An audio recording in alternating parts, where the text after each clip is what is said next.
Hello everyone, সবাইকে সোনামণি learning সেন্টারে স্বাগত।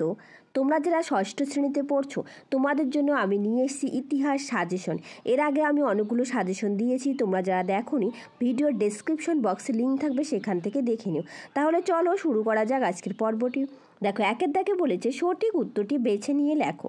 একের দাগে আদিম মানুষের প্রথম হাতিয়ার ছিল, সঠিক উত্তরটি হবে অপশনে ভোঁতা পাথর। আমি অপশনগুলো পড়বো না, তার কারণ অপশনগুলো পড়লে ভিডিওটা লং হয়ে যাবে।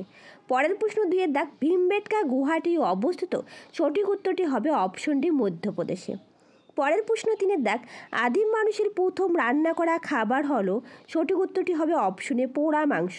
আদিম মানুষ প্রথম রান্না করে খেয়েছিল পোড়া মাংস। পরের প্রশ্ন 4 দাগ প্রথম সোজা হয়ে দাঁড়াতে পারা মানুষ হলো, সঠিক উত্তরটি হবে option C homo erectus. Homo erectus মানুষ প্রথম সোজা হয়ে দাঁড়াতে পারত। পরের প্রশ্ন 5 দাগ মেহেরগড়ের মৃতদেহকে সমাধি দেওয়া হতো লাল কাপড় জড়িয়ে, অপশন এ সঠিক উত্তর হবে, অর্থাৎ মেহেরগড়ের মৃতদেহকে সমাধি দেওয়া হতো লাল কাপড় জড়িয়ে। পরের প্রশ্ন 6 দাগ হরপ্পা সভ্যতা আবিষ্কৃত হয়, সঠিক উত্তরটি হবে অপশনে 1921 খ্রিস্টাব্দে। আর কে আবিষ্কার করে? দয়ারাম সাহানি আবিষ্কার করেছিল 1921 খ্রিস্টাব্দে। কে আবিষ্কার করে, এই প্রশ্নটাও পরীক্ষায় আসতে পারে। এরই সাথে তোমাদের আমি কয়েকটা কথা বলে রাখি, আমি তোমাদের ইতিহাস, ভূগোল এবং পরিবেশ বিজ্ঞানের উপর নিজে হাতে নোটস তৈরি করে একটা সাজেশন তৈরি করে তোমাদের প্রোভাইড করেছি, তোমরা অবশ্যই সেই সাজেশনটা দেখে নিও। চলো পরের প্রশ্ন 7 দাগ চাকা আবিষ্কার হয়, সঠিক উত্তরটি হবে অপশন সি নব্য প্রস্তর যুগে। পরের প্রশ্ন 8 দাগ মেহেরগড়ের সভ্যতা ছিল, সঠিক উত্তরটি হবে অপশন বি গ্রামীণ সভ্যতা। মেহেরগড় সভ্যতা ছিল গ্রামীণ সভ্যতা, আর হরপ্পা সভ্যতা ছিল নগর কেন্দ্রিক সভ্যতা। প্রশ্নগুলো খুব ভালো করে শুনবে, শুনলে অনেক প্রশ্নই তোমাদের মুখস্থ হয়ে যাবে। পরের প্রশ্ন 9 দাগ হোমো হ্যাবিলিস কথার অর্থ কী? তো সঠিক উত্তরটি হবে অপশনে দক্ষ মানুষ। হোমো হ্যাবিলিস কথার অর্থ হলো দক্ষ মানুষ। পরের প্রশ্ন 10 দাগ হরপ্পা সভ্যতার বাড়িগুলি তৈরি হতো, সঠিক উত্তরটি হবে অপশন সি পোড়া ইট দিয়ে। পোড়া ইট দিয়ে হরপ্পা সভ্যতার বাড়িগুলি তৈরি হতো। পরের প্রশ্ন 11 দাগ বর্ষা জাতীয় পাথরের অস্ত্র বানাতে পারত, সঠিক উত্তরটি হবে অপশন বি বুদ্ধিমান মানুষরা। বুদ্ধিমান মানুষরা বলতে এখানে হোমো স্যাপিয়েন্স মানুষদের কথা বলা হয়েছে, এরা বর্ষা জাতীয় পাথরের অস্ত্র বানাতে পারত। পরের প্রশ্ন 12 দাগ আদিম মানুষের জীবনে প্রথম জরুরি আবিষ্কার হলো, সঠিক উত্তরটি হবে আগুন। আদিম মানুষ আগুন আবিষ্কার করেছিল, এটাই ছিল জরুরি আবিষ্কার। পরের প্রশ্ন 13 দাগ আদিম মানুষ কৃষিকাজ শেখে, সঠিক উত্তরটি হবে অপশনে নতুন পাথরের যুগে। নতুন পাথরের যুগে আদিম মানুষ কৃষিকাজ শিখেছিল। পরের প্রশ্ন 14 দাগ হরপ্পা সভ্যতার পরিবার ছিল যৌথ পরিবার, অপশন এ সঠিক উত্তর। পরের প্রশ্ন 15 দাগে হরপ্পা সভ্যতা কোন যুগের সভ্যতা ছিল? ভেরি ভেরি ইম্পর্টেন্ট প্রশ্ন, উত্তর হবে তাম্র ব্রোঞ্জ যুগের সভ্যতা ছিল হরপ্পা সভ্যতা, সঠিক উত্তরটি হবে অপশন এ। চলো পরের প্রশ্ন। এরপর দেখো 2 দাগ অতি সংক্ষেপে নিচের প্রশ্নগুলির উত্তর দাও, যে কোনো 4টি। 1 দাগে মধ্যপ্রদেশের ভীমবেটকাতে কোন যুগের মানুষের জীবনযাপনের চিত্র পাওয়া গেছে? উত্তর হবে পুরনো পাথরের যুগের মানুষের জীবনযাপনের চিত্র পাওয়া গেছে। পরের প্রশ্ন 2 দাগ আদিম মানুষ প্রথমে কী খেত? উত্তর হবে কাঁচা মাংস ও ফলমূল খেত। পরের প্রশ্ন 3 দাগ হরপ্পা সভ্যতা কে আবিষ্কার করেন? উত্তর হবে দয়ারাম সাহানি হরপ্পা সভ্যতা আবিষ্কার করেছিলেন। চলো পরের প্রশ্ন। 4 দাগ পৃথিবীর সব থেকে পুরনো কার্পাচাসের নমুনা কোথায় পাওয়া যায়? উত্তর হবে মেহেরগড়ে পাওয়া যায়। পরের প্রশ্ন 5 দাগ কিসের ব্যবহারের ফলে আদিম মানুষের খাবারের অভ্যাস বদলে গিয়েছিল? উত্তর হবে আগুন আবিষ্কারের ফলে। তার কারণে আগুন আবিষ্কারের ফলে তারা কাঁচা মাংসটাকে পুড়িয়ে খাওয়া শুরু করেছিল। পরের প্রশ্ন 6 দাগ মেহেরগড় সভ্যতা কে আবিষ্কার করেন? উত্তর হবে যা ফাসোয়া জারিস আবিষ্কার করেছিল 1974 খ্রিস্টাব্দে। সালটা অবশ্যই মনে রাখবে, 1974 সালে যা ফাসোয়া জারিস মেহেরগড় সভ্যতা আবিষ্কার করেছিল। তার সাথে বলে রাখি, যদি তোমাদের ভিডিওটা ভালো লেগে থাকে একটা লাইক, শেয়ার অ্যান্ড কমেন্ট করবে, আর যারা নতুন প্লিজ চ্যানেলটা সাবস্ক্রাইব করে পাশে থাকবে। চলো পরের প্রশ্ন 7 দাগ হরপ্পা সভ্যতা কতটা পরিমাণ জায়গা জুড়ে ছিল? উত্তর হবে প্রায় 7 লক্ষ বর্গ কিলোমিটার। পরের প্রশ্ন 8 দাগ হরপ্পা সভ্যতার লিপিতে কতগুলো চিহ্ন রয়েছে? উত্তর হবে 375 থেকে 400টা চিহ্ন ছিল। পরের প্রশ্ন 9 দাগ নর্মদা উপত্যকার আদমগড়ে কোন কোন পশুর হাড় মিলেছে? উত্তর হবে গবাদি পশু, কুকুর, আমি একটাই দিয়েছি, গবাদি পশুর ছিল এবং কুকুরের ছিল। পরের প্রশ্ন 10 দাগ লোথাল শব্দটির অর্থ কী? উত্তর হবে মৃতের স্তূপ। লোথাল শব্দের অর্থ হলো মৃতের স্তূপ।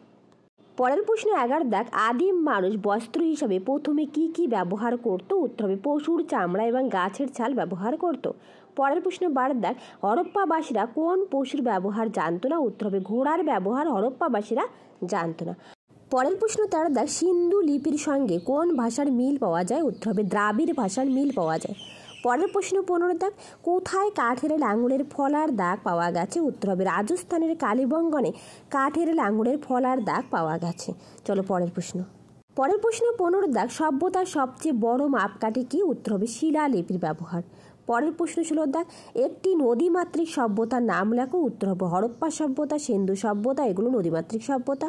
পরের প্রশ্ন 17 দাগ, ভারতের প্রাচীনতম সভ্যতা কোনটি? উত্তর হবে মেহেরগড় সভ্যতা ভারতের প্রাচীনতম সভ্যতা। পরের প্রশ্ন 18 দাগ, শহরের উঁচু এলাকাকে কি বলা হতো? উত্তর হবে শহরের উঁচু এলাকাকে সিটাডেল বলা হতো।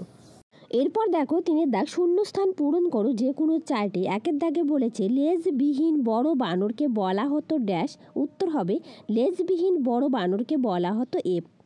এপ কাকে বলে এটাও পরীক্ষায় আসতে পারে, তোমরা ভালো করে মুখস্থ করে নেবে।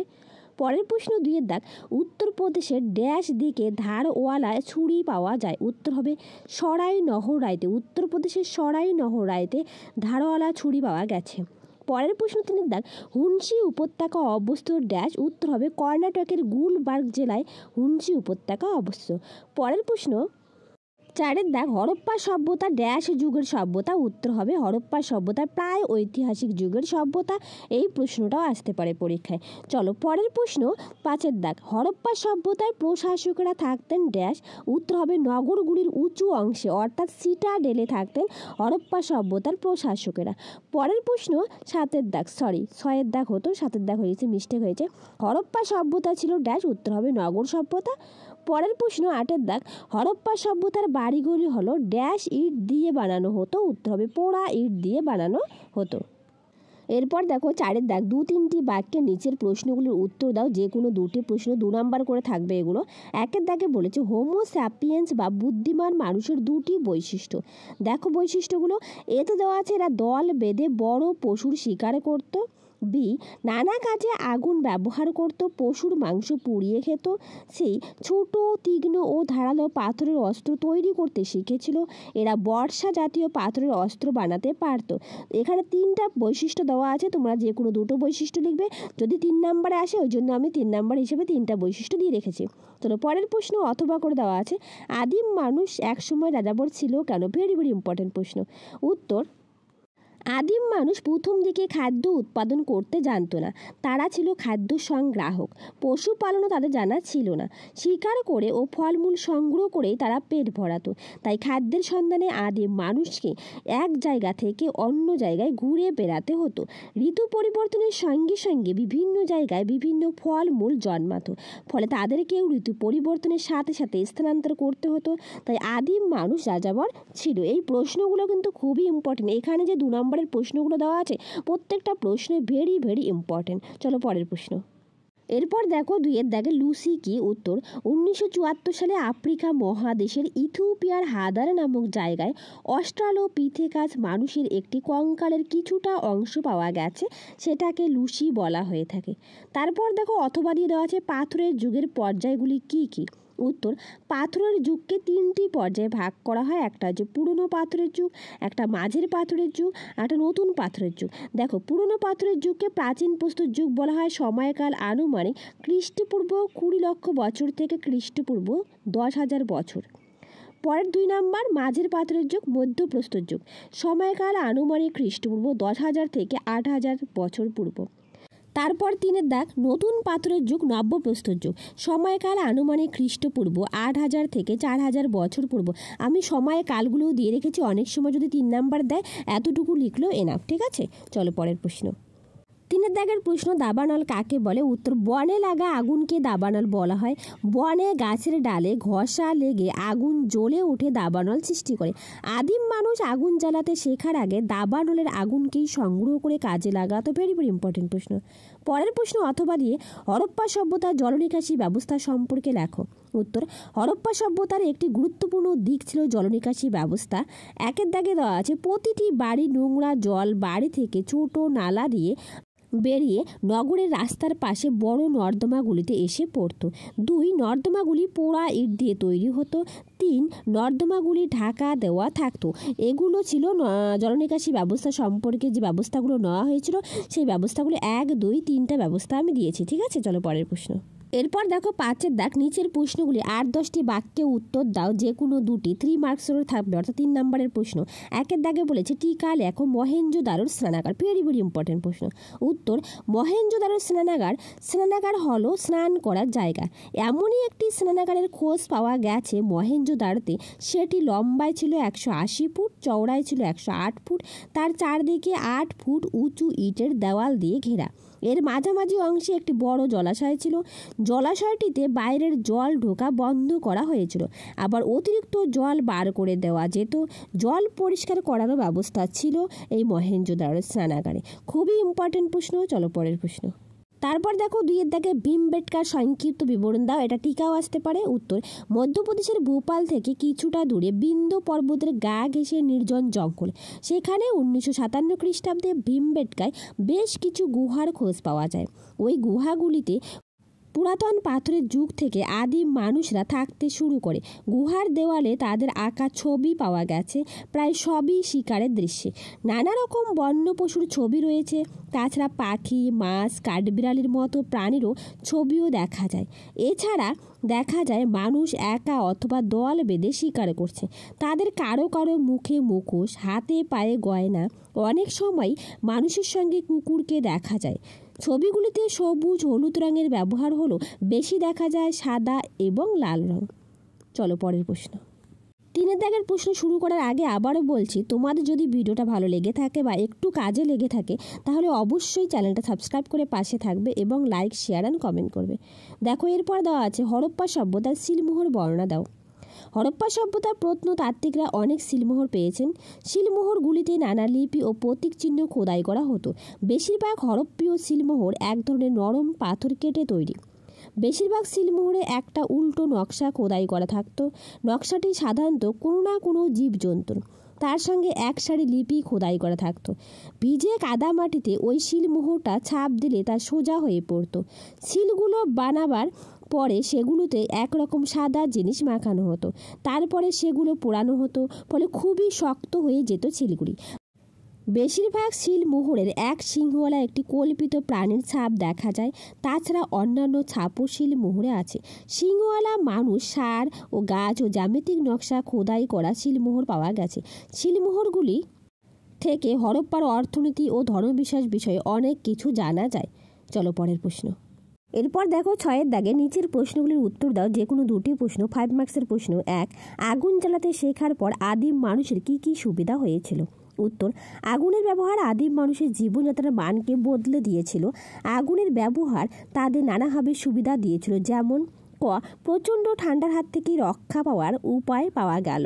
2, হিংস্র প্রাণীর মোকাবিলা করার সুবিধা হলো, কারণ আগুনকে সব প্রাণী ভয় পায়। তারপর গতে দেওয়া আছে, আগুন জ্বালাতে শেখার পর আদিম মানুষ কাঁচা মাংস খাওয়ার বদলে আগুনে ঝলসানো মাংস খাওয়া শুরু করলো। তাহলে এই সুবিধাগুলো হয়েছিল। এই প্রশ্নটা খুবই ইম্পর্টেন্ট। চলো পরের প্রশ্ন। এরপর দেখো 2-এর দাগ, আদিম মানুষের জীবনযাত্রা কেমন ছিল? উত্তর, আদিম মানুষ পশুর মতো বনে জঙ্গলে বিচরণ করত।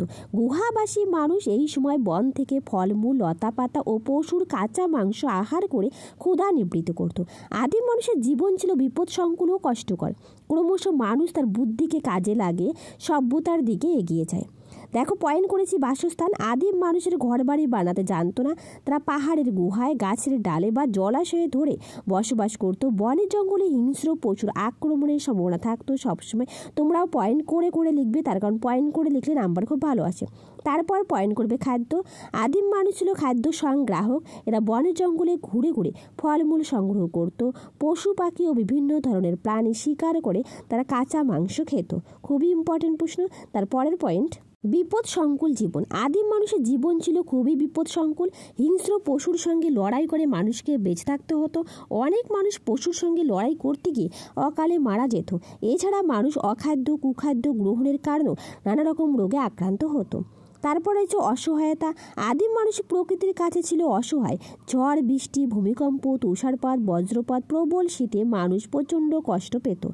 এইভাবে তোমরা পয়েন্ট করে করে লিখবে। চলো পরের প্রশ্ন।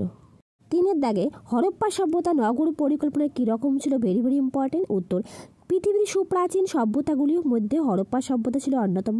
হরপ্পা ছিল প্রাক ঐতিহাসিক নদীমাতৃক নগর কেন্দ্রিক সভ্যতা। এখানকার উল্লেখযোগ্য নগরগুলি হলো হরপ্পা, মহেঞ্জোদারো, রূপার, লোথাল, কালীবঙ্গান প্রভৃতি। এই শহরগুলির নগর পরিকল্পনা ছিল নিম্নরূপ।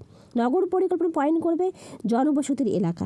হরপ্পা সভ্যতা নগরগুলির জনবসতি এলাকার দুটি ভাগ ছিল, উঁচু এলাকা বা সিটাডেল, নিচু এলাকা। উঁচু এলাকা বা সিটাডেল এলাকায় সাধারণ মানুষের বসবাস ছিল না। সম্ভবত এখানে শহরের ধনী ও শাসক ব্যক্তিরা থাকতেন। শহরের মূল জনবসতি ছিল নিচু এলাকায়। পরের পয়েন্ট করবে বাড়িঘর। পোড়া ইটে বাড়িগুলি ছিল একতল বা বহুতল বিশিষ্ট। প্রত্যেক বাড়িতে থাকতো উন্মুক্ত আঙিনা, প্রাচীরের বেষ্টনী, শোয়ার ঘর, রান্নাঘর, স্নানাঘর, কূপ। রাস্তার দুপাশে সারিবদ্ধভাবে বাড়িগুলি অবস্থান করত। এই পয়েন্টটা একটু মিস্টেক হয়েছে, প্রিন্টিং মিস্টেক, ঠিক আছে, আমি ঠিক করে দিয়েছি। তারপর পয় প্রণালীর জন্য হরপ্পা সভ্যতা জগৎ বিখ্যাত। প্রত্যেক বাড়ি থেকে ব্যবহার্য পরিত্যক্ত জল ছোট নালার মাধ্যমে রাস্তায় ঢাকা দেওয়া ম্যানহোলযুক্ত বড় নর্দমায় এসে পড়তো এবং সেখান থেকে দূষিত জল শহরের বাইরে চলে যেত।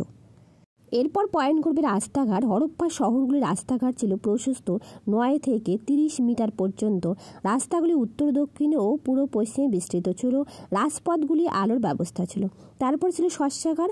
হরপ্পা ও মহেঞ্জোদারোর পূর্ব অঞ্চলে একটি করে শস্যাগার নিদর্শন পাওয়া গেছে। পাকা ইটের তৈরি এই শস্যাগারের আয়তন ছিল প্রায় 9000 বর্গফুট। এখানে শস্য মজুত রাখা হতো। তাহলে আজ রইল এ পর্যন্ত। আবার দেখা হবে নতুন আর একটা ভিডিওতে। যদি তোমাদের ভিডিওটা ভালো লেগে থাকে একটা লাইক, শেয়ার অ্যান্ড কমেন্ট করবে। আর যারা নতুন প্লিজ চ্যানেলটা সাবস্ক্রাইব করে পাশে থাকবে। Thank you everyone.